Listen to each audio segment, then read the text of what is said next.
Il y a quelque chose qui me tient à cœur de parler aujourd'hui qui est au cœur du processus de guérison féminine et des femmes qui viennent à Origin, des femmes que je rencontre, des femmes qui sont autour de moi, des femmes qui viennent en consultation, qui est que la femme, essentiellement, elle est profonde. Et il y a des femmes qui sont beaucoup plus profondes que la moyenne des gens qu'on va trouver dans notre univers, dans le monde dans lequel on vit, qu'on navigue. Et si tu m'écoutes et que tu suis ce channel, sûrement que tu fais partie de ces femmes plus profondes, plus sensibles.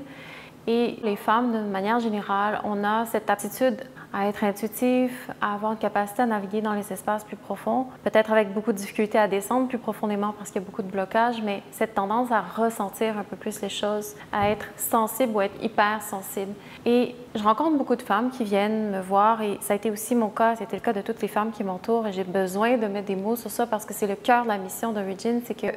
en tant que femme sensible, on a beaucoup de mal à savoir comment naviguer dans le monde dans lequel on vit. On a beaucoup de mal à s'adapter aux tendances, aux courants, à la direction, à l'agenda, à la culture qui est là autour du féminin et à ce monde de performance, à ce monde qui est très mental, à ce monde dans lequel la réussite est basée sur des critères très spécifiques et qui ne fait pas considération de tout le monde, de la profondeur dans laquelle la femme naturellement est issue et surtout particulièrement certaines femmes qui sont plus sensibles et profondes que la moyenne. Et c'est important d'en parler parce que ces femmes-là, dont moi je fais partie, toutes les femmes qui viennent d'Origin, beaucoup de femmes, cette sensibilité-là, on ne sait pas comment coper avec, c'est-à-dire on ne sait pas comment la mettre en relation dans ce monde dans lequel on vit. Et c'est important d'en parler parce que ça nous crée énormément de souffrance. Et très jeune, en tant que personne sensible, le premier réflexe qui est là, souvent, c'est que tu es incompris. Et toi-même, tu ne te comprends pas nécessairement, mais tu es incompris de l'environnement dans lequel tu te trouves. Ça veut dire qu'automatiquement, ta sensibilité, de plus en plus que tu grandis, et que moi, c'était mon expérience en grandissant, c'est que ta sensibilité devient véritablement une menace à pouvoir fonctionner dans le monde. Et c'est très dur parce qu'on vit dans un monde vraiment qui a un agenda, qui pointe une direction, qui dit « suis les pas de le monde scolaire, suis les pas d'avoir diplôme après diplôme pour devenir telle personne », pour arriver à entrer dans un monde très masculin de performance, de se mouler dans des conventions, soit de conditionnement familial, de conditionnement social, etc. Puis ça nous met dans un espace où jamais on a la possibilité de découvrir qui on est véritablement, ces espaces-là plus intimes, plus sensibles, tout ce ressenti-là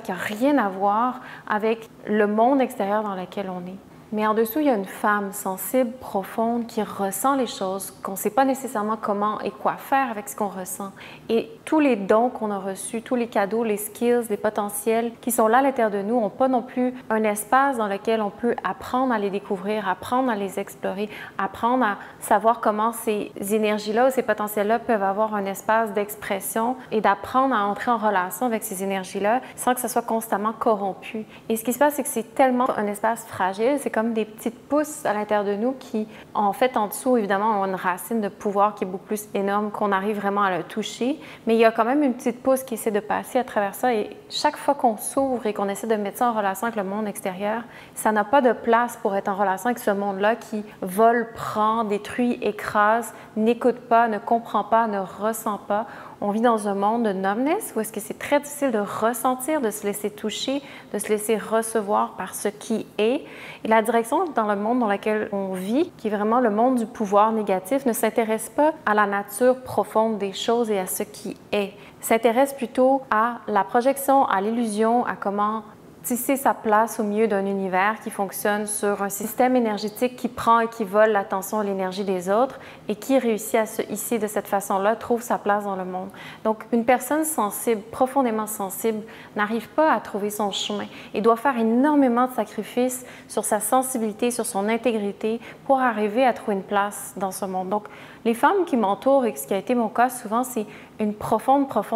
cassure et coupure qu'on doit vivre pour arriver à naviguer dans le monde, pour qu'on réussisse à continuer le chemin dans le monde dans lequel on vit. Ça veut dire il doit y avoir une façade, un mécanisme de protection, une identité superficielle ou une personnalité qui doit être créée par-dessus cet être plus sensible-là qu'on est réellement, qui on est deep down en dessous. Et donc, plus que le chemin avance de l'adolescence jusqu'en devenant tranquillement une femme qui évolue, cette cassure-là entre notre être sensible, la femme en dessous dans sa profondeur, et cette personnalité de surface grandit. Donc, il y a comme une division. On doit se positionner d'une certaine façon devant et en dessous, l'écart se creuse parce que si je vais toucher deep down à cette personne-là à l'intérieur de moi, elle est vraiment une menace à déconstruire tout cet univers-là que j'ai bâti pour apprendre à naviguer dans le monde. Ce qui fait que l'être sensible souvent devient une menace. Mais c'est pas tout le monde qui arrive à créer une carapace qui fonctionne. C'est pas tout le monde qui arrive à créer une identité qui peut fonctionner et qui arrive à faire ces sacrifices-là de façon judicieuse pour arriver à fonctionner.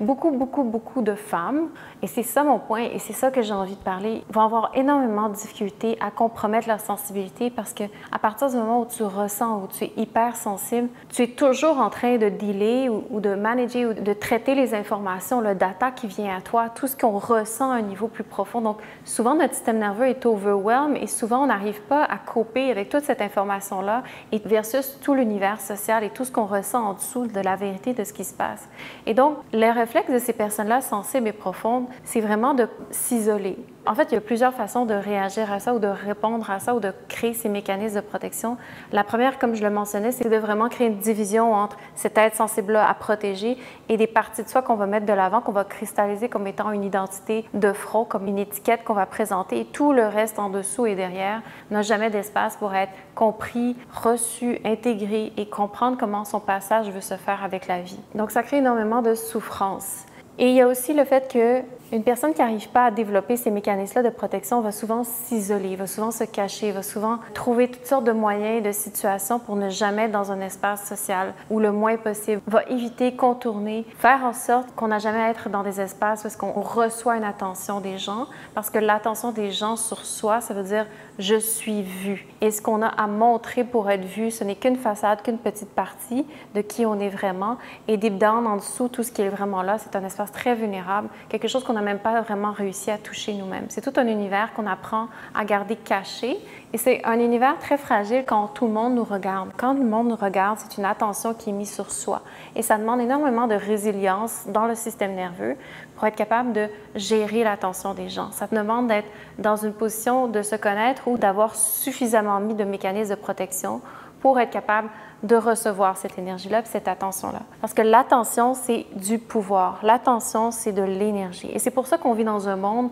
de glorification de l'attention et qu'on veut socker l'attention, qu'on veut prendre l'attention, qu'on veut aspirer l'attention des autres, qu'on veut magnétiser à travers l'illusion. De plus en plus, les gens captifs dans certaines polarités ou personnes qui magnétisent l'attention. Ça demande vraiment une posture très claire de vouloir attirer l'attention. Donc, beaucoup de personnes qui sont hypersensibles ou qui sont profondes vont vouloir tout faire pour éviter d'avoir l'attention sur soi. Et beaucoup de ces personnes-là profondes vont vraiment avoir énormément de difficulté à recevoir l'attention sur soi. Que ce soit de parler devant les autres, de faire une présentation orale, d'avoir juste moindrement quelque chose qui fait en sorte que l'attention est retournée sur soi pendant un moment. Donc, on va devenir automatiquement mal à l'aise, on va avoir la difficulté à s'exprimer, on va avoir la misère à juste être dans un espace relax, etc., etc. Et il y en a d'autres, au contraire, qui vont créer une carapace, qui vont vraiment se gonfler, qui vont s'endurcir, qui vont prétendre avoir vraiment un personnage qui est à l'aise, qui vont présenter, se glorifier, mais en dessous, il y a une personne tellement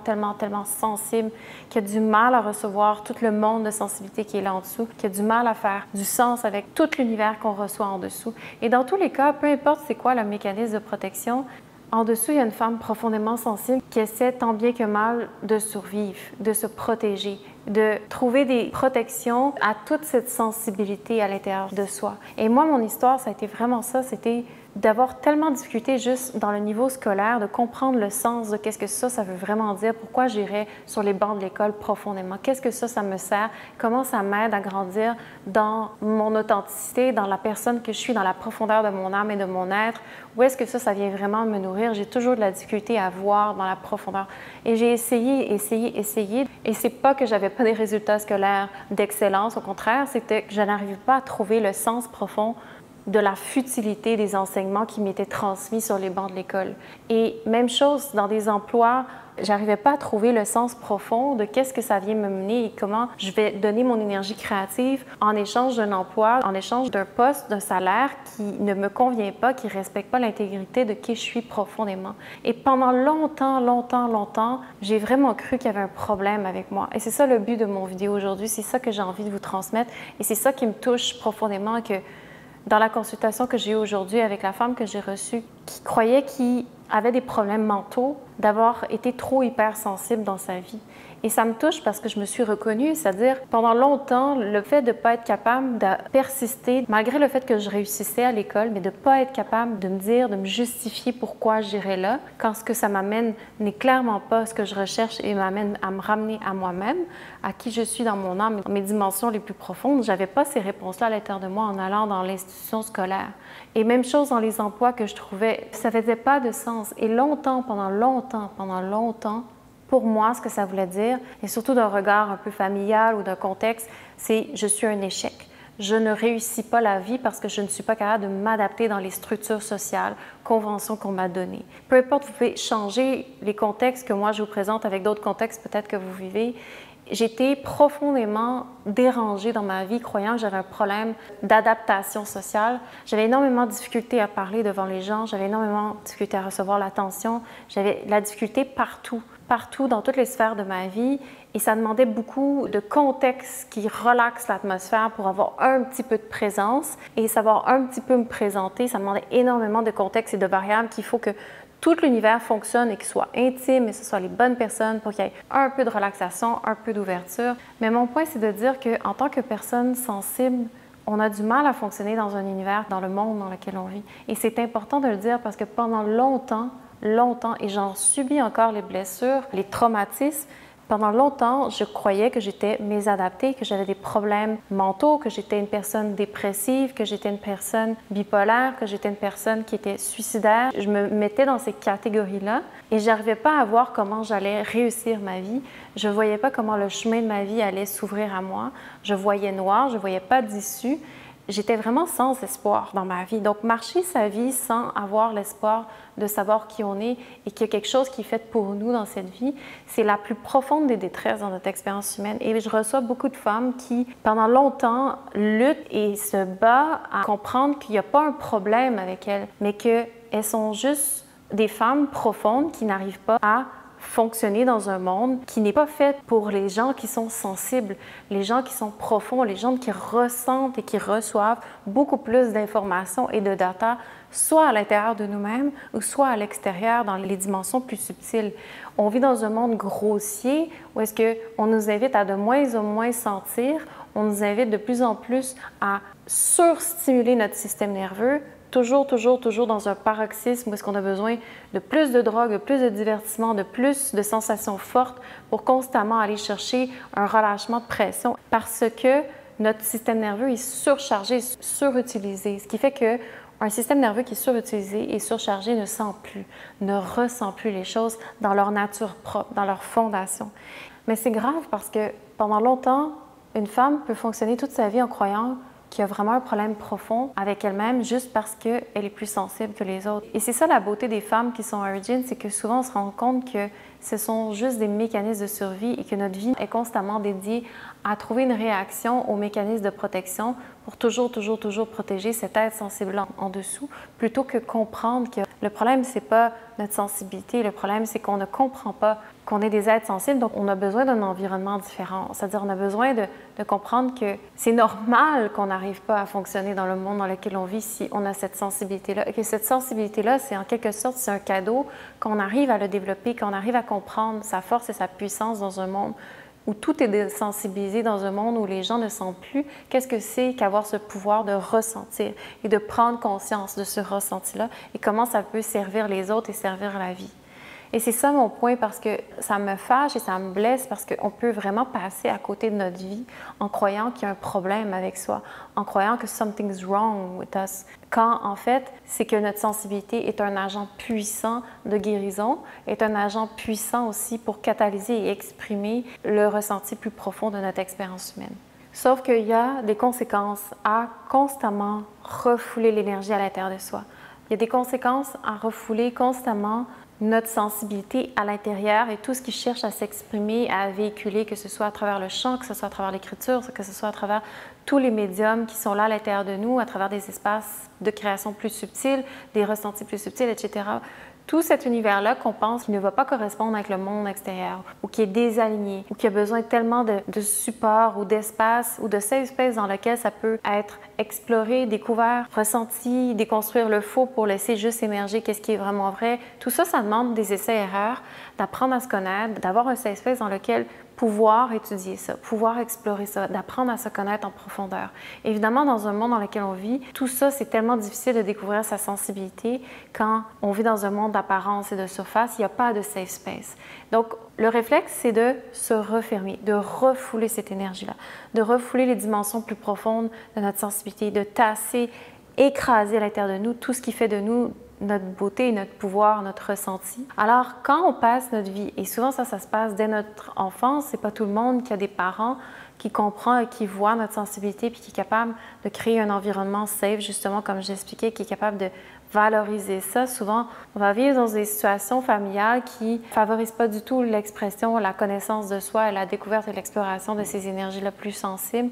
Donc, dès notre jeune âge, en commençant l'école et tous les pas de notre vie, l'histoire qu'on a, c'est comment je réussis à réprimer ça et me cacher de moi-même. Et comment je vais réussir à créer cette division-là, cette coupure, cette cassure-là pour fonctionner dans le monde entre ce que je vais présenter et cet univers-là de mon être sensible que je vais tasser complètement à moi et cacher même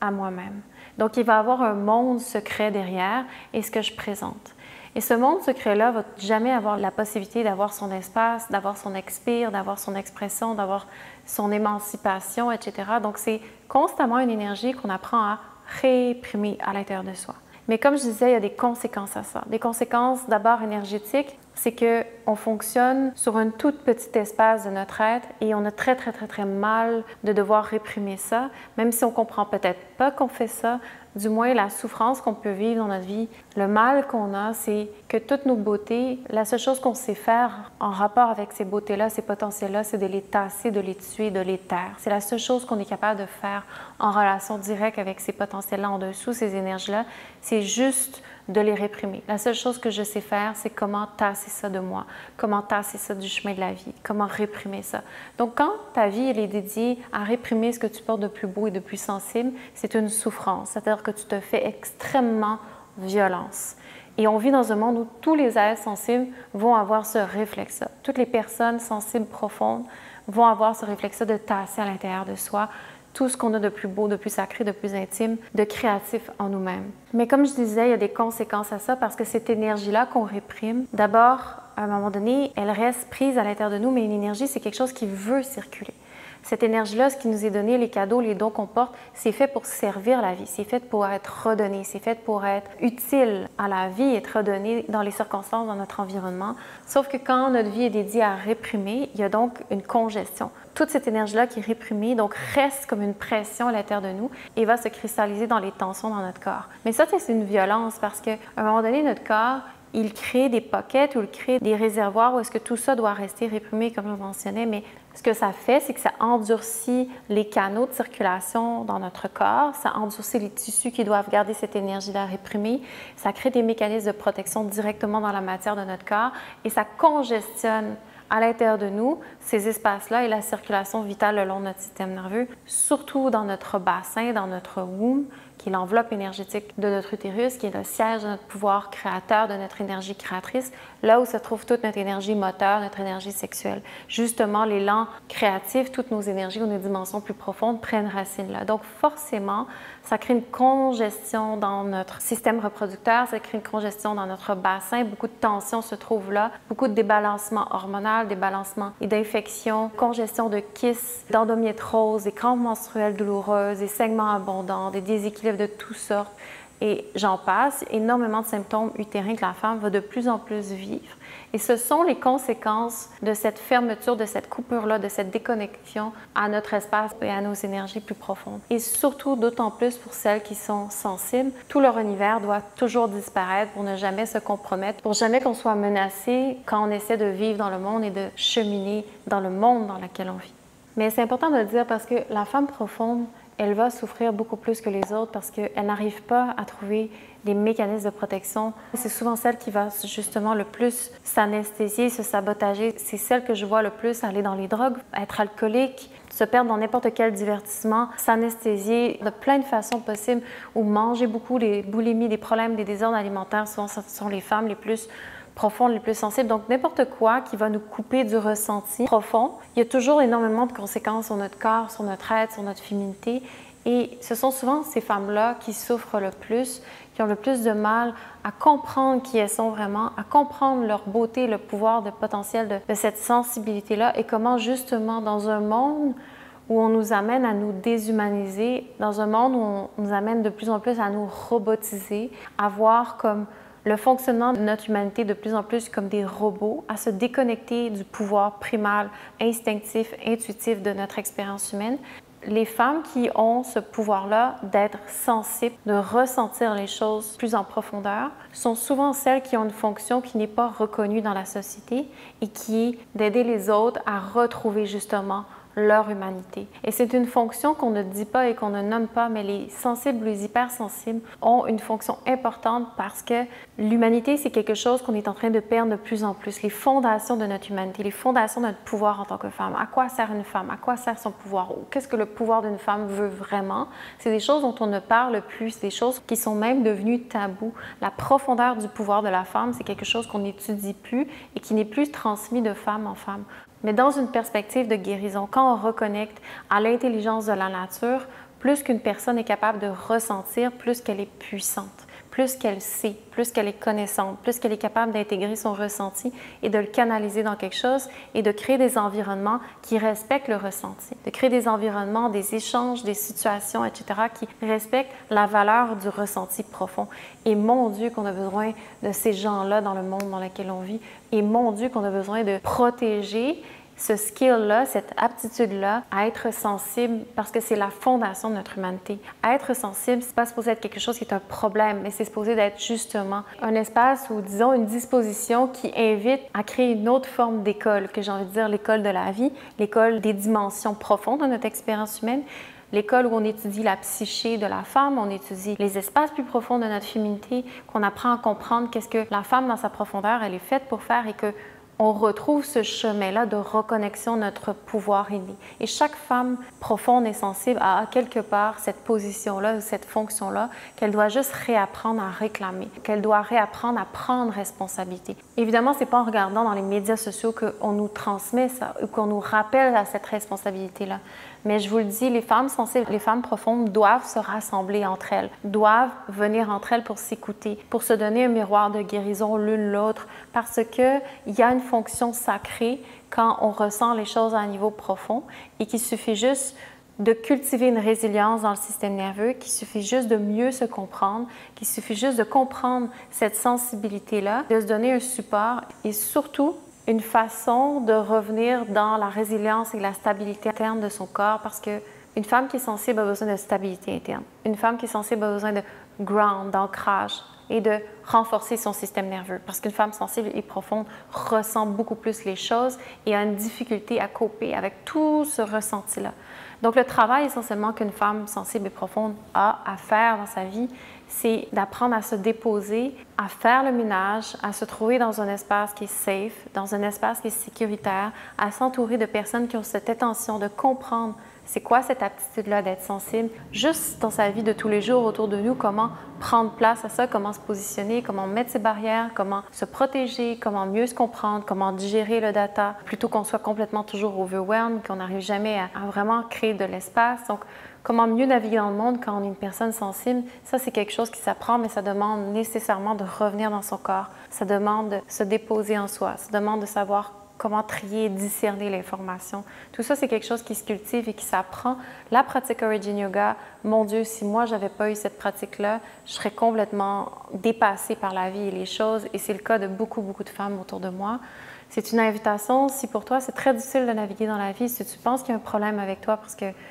tu es différente ou que tu sens les choses à un niveau beaucoup plus profond, il n'y a pas d'erreur avec ça. C'est une puissance que la vie nous a donnée, qui est à cultiver, qui est à reconnecter, à réclamer. Et c'est quelque chose que tu peux apprendre à cultiver, à renforcer et à mieux apprendre à avoir une relation consciente